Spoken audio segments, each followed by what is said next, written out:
You're not stuck because you're doing it wrong. You're stuck because you're being consistent with who you are. And the field never ignores consistency. Most people believe change fails because they lack discipline, motivation, or the right technique. But that's not what's actually happening. Most people aren't failing. They're being extremely consistent with an identity built for survival. And the field doesn't respond to intention. It responds to identity. Why knowing more doesn't change your life. At a certain point in your journey, lack of knowledge is no longer the problem. You already understand your patterns. You recognize your behaviors. You can clearly see what keeps repeating in your life. And still, nothing truly changes. The same decisions return. The same emotional reactions appear, and the same results keep showing up under different names. This is where most people get confused. They assume that if awareness didn't produce change, then something must be wrong with their discipline, their mindset, or their consistency. So they try harder, they study more, they search for better techniques. But the problem is not effort. The problem is that effort alone does not touch the layer where change is actually governed. Behavior does not originate from information. Behavior originates from identity. Identity is not who you want to be, and it is not who you present to the world. Identity is the set of internal conclusions your nervous system has built over time about what is safe, what is dangerous, and what must be maintained for survival. Long before logic enters the scene, identity is already operating. Carl Rogers described this clearly through the concept of the self. He observed that when people live disconnected from their real, lived experience, they develop what he called an idealized self, a version of who they believe they should be. The more energy a person invests in maintaining that ideal image, the more fragmented they become internally, and fragmentation blocks change. From the outside, the person looks functional. From the inside, they are divided.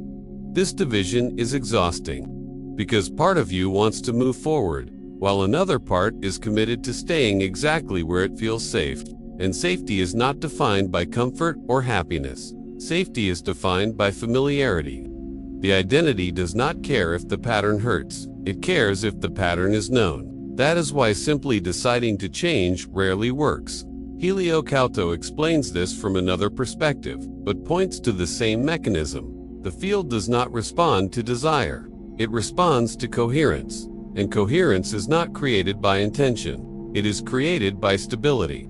The most stable signal you emit is not what you want, but what you consistently embody. If your body is still organized around fear, control, or containment, that is the signal the field receives. Not your affirmations, not your plans, not your future vision. The field is not punishing you. It is mirroring you. This is why knowledge alone becomes frustrating. You understand more, but the results remain the same. Awareness increases, but movement does not follow. And slowly, a dangerous conclusion forms. Maybe something is wrong with me. Nothing is wrong with you. What is happening is much more precise. You are being deeply coherent with an identity that was built to protect you, not to expand you. And as long as that identity remains untouched, your life will continue to reflect it faithfully. Rogers emphasized that real change does not begin with correction. It begins with contact. With the willingness to experience what is actually present, without immediately trying to fix it, explain it, or transcend it. Without that contact, awareness becomes superficial, and identity remains intact. The moment you try to change without acknowledging the identity you are changing from, the system resists. Not out of sabotage, but out of loyalty. Loyalty to a structure that once kept you alive, accepted, or emotionally safe. This is the core misunderstanding of personal transformation.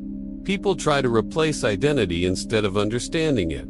They try to act differently without recognizing the internal logic that made the old behavior necessary. And the field responds with absolute precision. Until identity is included in the process, effort creates friction, motivation collapses, and change feels temporary. Not because growth is impossible, but because the foundation has not been addressed. This chapter is not here to give you a solution yet. It is here to name the real problem. And once the problem is named correctly, the entire journey changes. To understand why real change does not happen through intention alone, It is necessary to look at a principle that crosses both psychology and the dynamics of the field. Life does not respond to what you consciously want. It responds to what is stable within you. Whatever is consistent, repeated, and embodied always overrides momentary intention. Carl Rogers called this internal alignment congruence. He observed that when thought, emotion, and lived experience are not aligned, a person enters a state of inner conflict. They may think one thing, feel another, and live a third. This condition generates suffering because the person stops living from the real self and begins operating from an idealized self, a version created to meet expectations, external demands, or old survival strategies. From the perspective of the field, as explained by Hélio Couto, this same misalignment produces an unstable signal. The field does not respond to conscious narratives, affirmations, or declared desires. It responds to vibrational coherence, to the most consistent pattern the organism sustains. And this pattern is almost never mental. It is emotional and physiological. That is why intention and affirmation have limited impact when they are not supported by internal coherence. You may want to change, desire prosperity, or seek expansion. But if your body is still organized around fear, containment, or control, that is the dominant signal the field receives. Intention does not fail because it is weak. It fails because it is not stable. The field does not respond to what you say you want. It responds to what you live. When internal incoherence exists, the system enters tension. The body remains on alert. The nervous system prioritizes safety, and the mind attempts to compensate through effort, explanation, or control. The result is not transformation, but exhaustion. The more a person tries to sustain an intention that is not embodied, the more drained they become. Rogers observed that true change only begins when a person allows real contact with their lived experience, without immediately trying to correct it. Acceptance, for him, was never resignation. It was the starting point from which congruence could emerge. Without this contact, any attempt at change remains superficial. Hélio Couto describes the same phenomenon using a different language. As long as there is resistance to the current state, the field maintains the same pattern. When there is deep acceptance and presence, the signal changes. Not because the person tried to raise their vibration, but because they stopped sustaining incoherence. This reveals an important inversion. Most people believe they must first change in order to accept themselves. In practice, the opposite occurs. Change only begins when a person accepts, with radical honesty, the state from which they are starting, without justification, without condemnation, without spiritual bypass. Acceptance does not mean agreement or stagnation. It means ending the internal war. That silent struggle is what keeps the old identity active. When the struggle ends, the nervous system begins to exit defense mode. The body relaxes, coherence shifts, and the field responds. That is why coherence always beats intention. Not as punishment, but as function. Life reflects the most stable state, not the most beautiful desire. And until this logic is understood, people continue trying to change outcomes without touching the cause. This chapter does not offer a technique, method, or exercise. It offers clarity. The clarity that no intention is strong enough to override deep incoherence. And that real transformation begins when thought, emotion, and body slowly start pointing in the same direction. At a certain level of development, awareness stops being liberating and starts becoming subtle protection. This is one of the least discussed and most misunderstood stages of inner work. Not because it is rare, but because it is uncomfortable to recognize. At this stage, the person is no longer unconscious. They see their patterns. They understand their reactions. They can explain their behavior with clarity and sophistication. And yet, nothing essential changes. The same limits remain. The same emotional responses persist. The same results continue to appear. This is not a lack of awareness. This is awareness being used defensively. Carl Rogers warned about this in a very precise way. He observed that when a person becomes identified with an idealized self, even one built from psychological or spiritual understanding, the real self retreats further into the background. The person knows how to speak about emotions, but avoids fully feeling them. They understand vulnerability conceptually, but resist inhabiting it directly. Awareness becomes explanation, not contact. At this point, understanding replaces experience. The individual can describe their fear, name their patterns, and articulate their history, but still avoids the raw sensation of what is actually happening in the body. The explanation provides relief, distance, and a sense of control. And control feels safe. From the perspective of the field, as described by Hélio Couto, this creates a very specific distortion. The narrative sounds elevated, conscious, even evolved, but the vibrational signal remains unchanged. The dominant frequency is still fear, containment, or control. The field responds to the signal, not the story. This is where many people unknowingly stall. They believe they are progressing because they feel more aware. But awareness without contact does not transform identity. It only refines the language the identity uses to protect itself. The identity becomes smarter, more articulate, and more convincing, but no less rigid. Consciousness, in this case, turns into a shield. The person begins to use insight to justify an action. They explain why now is not the right moment. They intellectualize discomfort. They spiritualize avoidance. And because the explanation sounds reasonable, the pattern remains untouched. Rogers emphasized that real change begins when a person stops trying to appear integrated and allows themselves to be genuinely inconsistent, conflicted, and emotionally exposed. Growth is not clean, it is not linear, and it is rarely elegant. The attempt to remain coherent at all times often blocks the very process that could lead to true congruence. Hélio Couto describes the same phenomenon through the lens of coherence. As long as awareness is used to maintain internal control, the field continues to receive the same stable signal. The vibration does not change because the organism is still organized around protection, even if the language has evolved. This is a crucial distinction. Understanding does not equal transformation. Insight does not equal movement. Conscious language does not equal embodied change. Transformation only begins when awareness stops explaining and starts allowing. When the person permits the experience to be felt without immediately framing it, fixing it, or transcending it. This moment is uncomfortable because it removes the buffer that explanation provides. And this is why many people stop here, not because they lack capacity, but because crossing this point requires letting go of the identity of the one who understands. It requires surrendering the safety of interpretation and entering the uncertainty of direct experience. The identity prefers to be understood rather than transformed.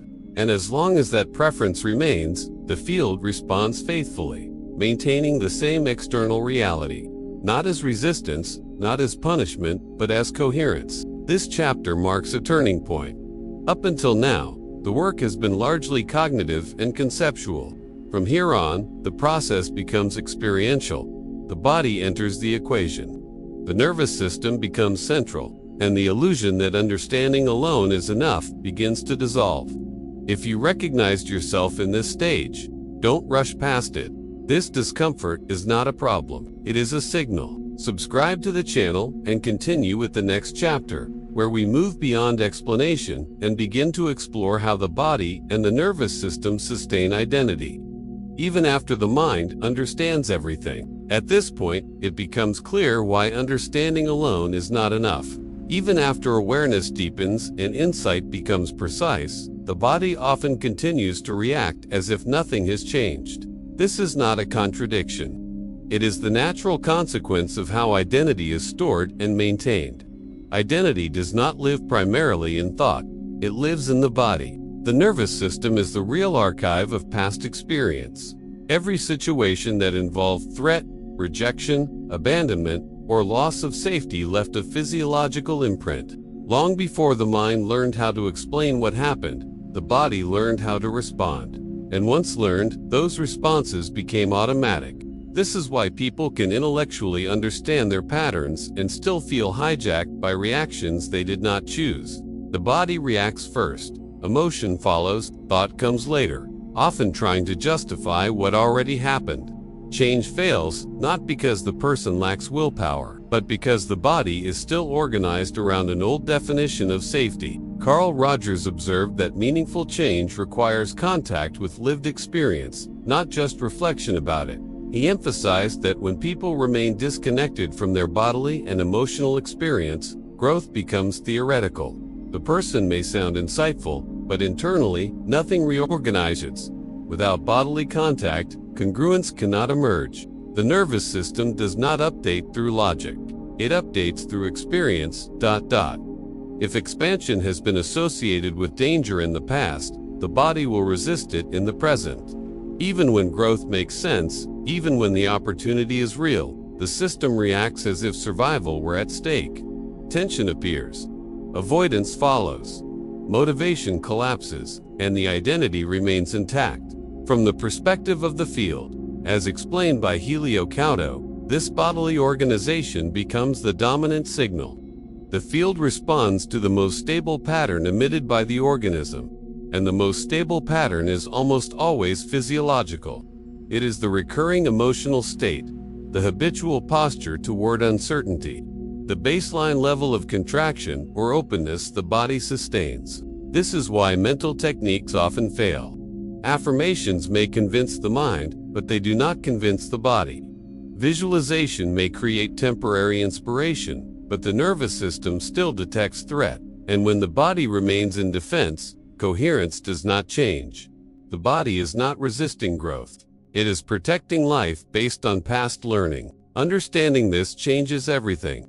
Instead of forcing new behaviors or trying to override reactions, the work shifts toward creating conditions where the body can experience safety in the present. Not imagined safety, not conceptual reassurance, but lived, felt safety. Rogers highlighted that acceptance of experience is essential for this process.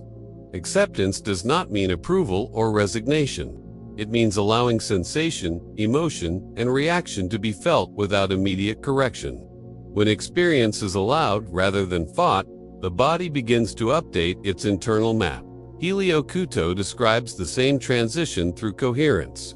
As the body relaxes and leaves defense, the signal emitted to the field changes. Not because the person tried to emit something different, but because the organism stopped sustaining the same state of contraction.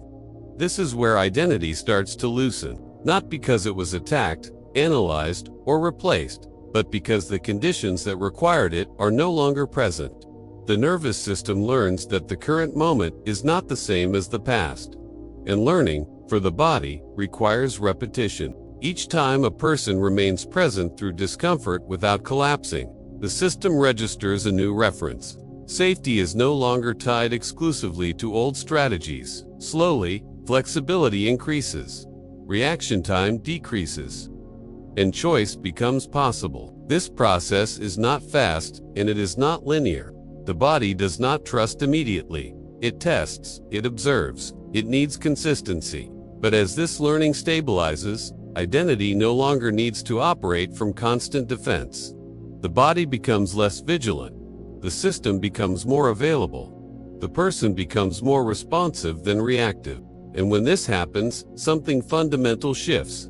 The field responds not to effort or desire, but to a genuinely different internal state, not as reward, but as reflection. This chapter marks the point where transformation stops being an idea and starts becoming an embodied process. From here on, change is no longer something you try to do. It becomes something the organism slowly allows. There is a specific moment in the process of change that is rarely recognized. It is not the moment you decide to change. It is not the moment you understand what is happening. And it is not the moment you feel motivated. It is much quieter than that. It is the moment when a small space appears between impulse and response. This space is the first real sign that identity is beginning to loosen. Before this space exists, everything happens automatically. A situation arises, the body reacts, emotion takes over, and behavior follows. There is no choice, only repetition. The nervous system executes what it has learned to do in order to preserve safety. Awareness may observe this process, but it does not interrupt it. When the body begins to feel safer in the present, something changes. The impulse still arises, but it no longer fully controls the response. You notice the reaction before acting on it. You feel the contraction before justifying it. You sense the urge to withdraw, control, or defend before obeying it. That pause may last only a second, sometimes less. But within that brief moment lies an enormous shift. Identity is no longer operating alone. The automatic sequence has been interrupted. This space does not come from discipline or self-control. It comes from presence, from the body discovering, through experience, that it can remain with discomfort without collapsing. From the nervous system learning that sensation does not automatically mean danger. Carl Rogers described this moment as the beginning of genuine contact with experience. Instead of reacting from labels, explanations, or defenses, the person relates directly to what is being felt, not to fix it, not to correct it, but to allow it. And this allowance changes the internal conditions that sustain identity. From the perspective of the field, as explained by Hélio Couto, this interruption alters coherence. The signal emitted is no longer rigid and predictable. It becomes flexible, and the field responds to flexibility, not because it is impressed by effort, but because the internal state has actually changed. It is important to clarify something here. Real change does not mean you stop reacting altogether. It means reactions no longer dominate the entire process. They arise, but they do not decide. They appear, but they do not command. This distinction is crucial. Many people expect transformation to feel dramatic or permanent. They wait for a moment where fear disappears, confidence takes over, and the old pattern vanishes completely. But identity rarely dissolves like that. It weakens gradually, through repeated interruptions of the automatic response. Each time this space appears and is respected, the nervous system updates its internal map. It learns that presence is survivable. That sensation can be felt without catastrophe. That the old protective reaction is no longer always necessary. Over time, the space widens. The impulse loses urgency. The reaction becomes softer, and behavior begins to change naturally, without force. Not because you decided to be different, but because the system no longer needs to protect in the same way. This is where many people start noticing changes outside. Decisions feel clearer. Relationships become less reactive. Opportunities seem easier to approach. Not because the world changed, but because the internal signal did. Identity does not disappear. It renegotiates its role. Instead of controlling every response, it becomes one reference among others. And when identity stops dominating, life gains movement. This chapter marks a real transition. Up to this point, the process may still feel internal and subtle.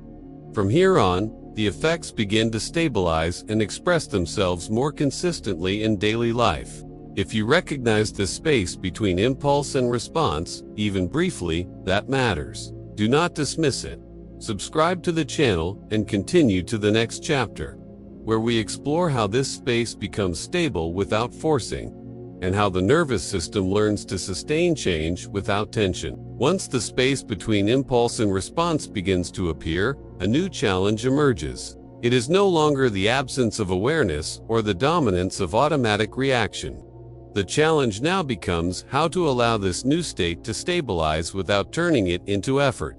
This is where many people unknowingly create a new form of tension. Stability does not come from trying to stay present. The moment presence becomes something you try to maintain, it turns into vigilance, and vigilance is still a defensive state. The nervous system does not experience vigilance as safety. It experiences it as control. True stability develops in a very different way. The nervous system learns through emotional repetition, not intellectual commitment. Each time the body experiences a situation that previously triggered defense and now passes without collapse, a new reference point is created. Over time, these references accumulate. What once felt exceptional slowly becomes familiar. This process is subtle. There is rarely a moment where you can say, "Now I am stable." Instead, you begin to notice that certain situations no longer produce the same internal charge. What once triggered anxiety now creates only alertness. What once demanded control now invites presence. Identity does not disappear, but it loses urgency. Carl Rogers observed that as people feel safer internally, they become less defensive and more flexible. This flexibility does not arise from discipline or self-monitoring. It emerges from trust in one's own experience. The person no longer needs to constantly interpret, explain, or prepare for what might happen. They respond more directly to what is happening. From the perspective of the field, as described by Hélio Couto, this internal stabilization changes the emitted signal. The signal no longer oscillates between desire and fear. It becomes more consistent, and the field responds to consistency. Not by creating dramatic events, but by gradually reorganizing circumstances to reflect this new internal state. It is important to clarify what stability does and does not mean. Stability does not mean you never react again. It means reactions occur with less intensity and for shorter periods of time. It means you recognize defensive states earlier and return to center more easily. These shifts may seem small, but they represent deep physiological learning. Another essential aspect of stabilization is patience. The body takes time to trust that the new state is not temporary. Every attempt to accelerate the process communicates urgency, and urgency signals danger to the nervous system. Every comparison with the past version reinforces the old identity. What strengthens the new pattern is continuity without pressure. As this continuity develops, identity begins to reorganize itself around broader internal states rather than narrow protective strategies. The organism no longer needs to constantly anticipate threat.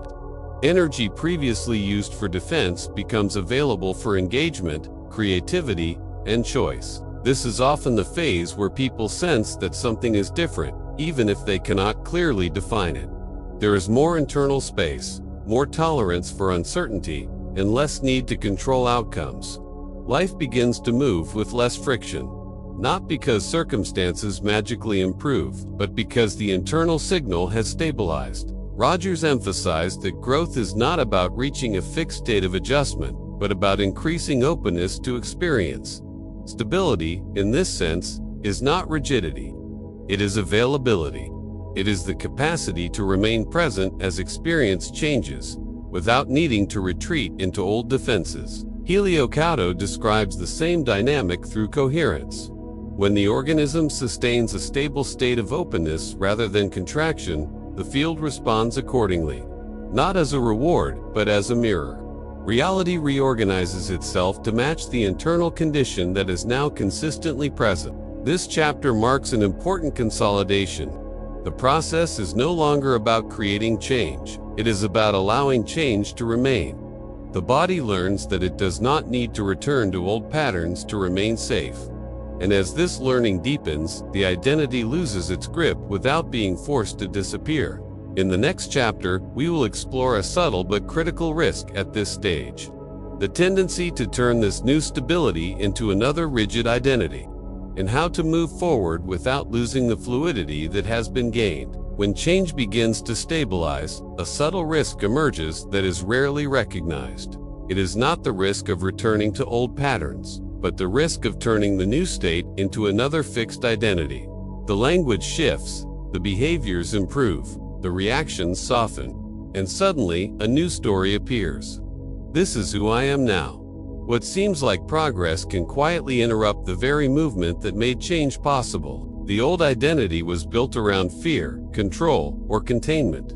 The new identity, when it crystallizes too early, can be built around attachment to coherence, pride and self-mastery, or the need to maintain an image of being evolved. The surface looks different, but rigidity remains. And wherever rigidity appears, movement begins to slow. Carl Rogers observed that healthy growth does not lead to a final state of adjustment. It leads to increasing openness to experience. When a person begins to define themselves through a new label, even a positive one, they reduce that openness. Instead of meeting life as it unfolds, they begin protecting the idea of who they believe they have become. This is a critical distinction. Growth is not about becoming someone, it is about remaining available to experience. The moment identity becomes the center again, even a refined identity, defensiveness quietly returns. From the perspective of the field, As explained by Hélio Couto, this shift is immediately reflected in coherence. The signal stops being alive and adaptive and starts becoming fixed. The field does not respond well to fixation, even when it presents itself as awareness or stability. It responds to flow, flexibility, and genuine availability. This is why some people feel a subtle stagnation after initial progress. Nothing is wrong. They did not regress. They simply reached a point where the mind attempted to conclude the process. The mind wants resolution. It wants to arrive. It wants to say, "Now I understand." But transformation does not work that way. The nervous system senses this fixation. What once felt open begins to tighten. Reactions become subtler, but they return. Not because the work failed, but because identity is trying to reassert control under a new form. Rogers emphasized that authenticity requires allowing oneself to be inconsistent, incomplete, and emotionally exposed. The attempt to remain coherent at all times often blocks the deeper process of integration.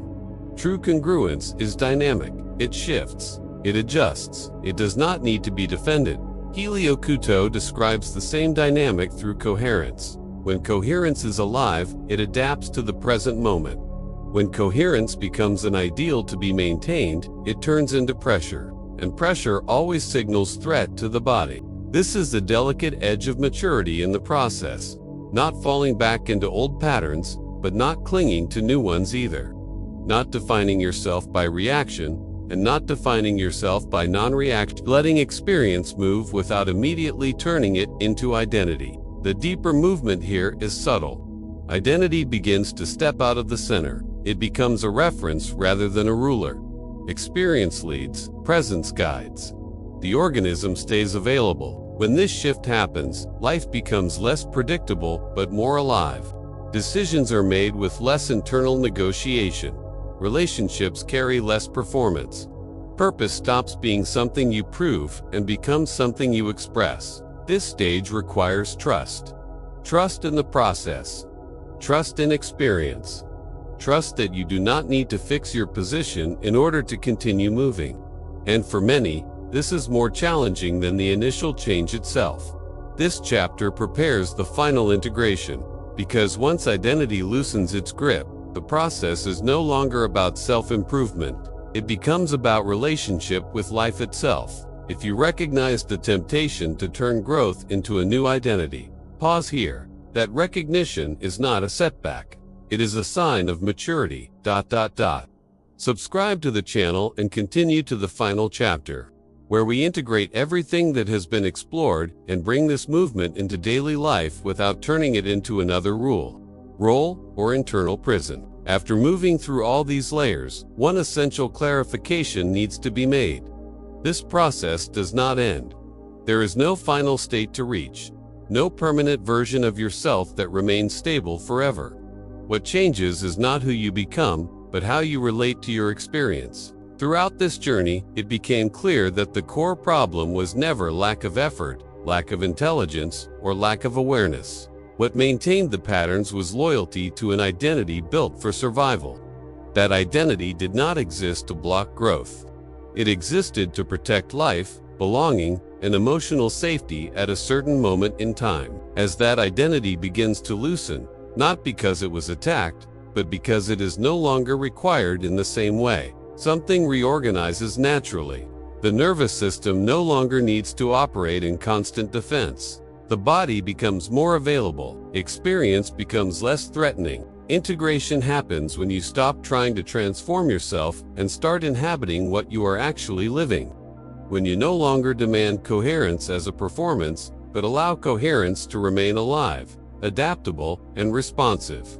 When you stop searching for special states and begin recognizing ordinary presence. Carl Rogers described a healthy process as one in which a person remains open to experience, not because everything feels good, but because nothing needs to be denied.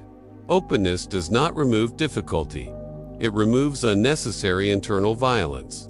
And that alone frees enormous amounts of energy. From the perspective of the field, as described by Hélio Couto, when openness becomes stable, the signal emitted is no longer effort, desire, or control. It becomes presence. and presence reorganizes reality naturally, not as reward, not as manifestation theater, but as coherence expressing itself through circumstances. Integration does not mean abandoning goals, growth, or movement. It means no longer using them to fix an internal sense of lack. Action becomes cleaner, choice becomes simpler, direction becomes more organic. Money, work, relationships, and purpose stop carrying the weight of resolving identity conflicts. They return to their proper place. Expressions of life, not substitutes for belonging or One of the clearest signs of integration is the reduction of urgency. You feel less need to prove, explain, or correct yourself, not because everything is resolved, but because you are no longer at war with your own experience. And when that war ends, the organism reorganizes on its own. At this stage, identity is no longer the center. It becomes a flexible reference. Experience leads, presence guides, life responds. This is where the role of the quantum architect becomes clear, not as a character that controls reality, but as the observing intelligence that allows integration to occur. The quantum architect does not force outcomes. It observes patterns, integrates experience, and allows the next movement to emerge naturally. There is no triumphant ending here, no final breakthrough to claim. There is continuity. There is availability. There is space, and for those who have followed this path with honesty, that is already a real transformation. If this video brought clarity to you, I ask one simple thing. Subscribe to the channel, because we are building this journey chapter by chapter, with depth and without empty formulas. Leave a like. It helps this message reach others who are standing at the same threshold. And leave a short comment below. One sentence is enough. ... What pattern did you realize you were sustaining without noticing? If you want to continue this exploration, check the links in the description and move on to the next video. This journey continues exactly from here. The quantum architect observes. Consciousness integrates. The next movement happens.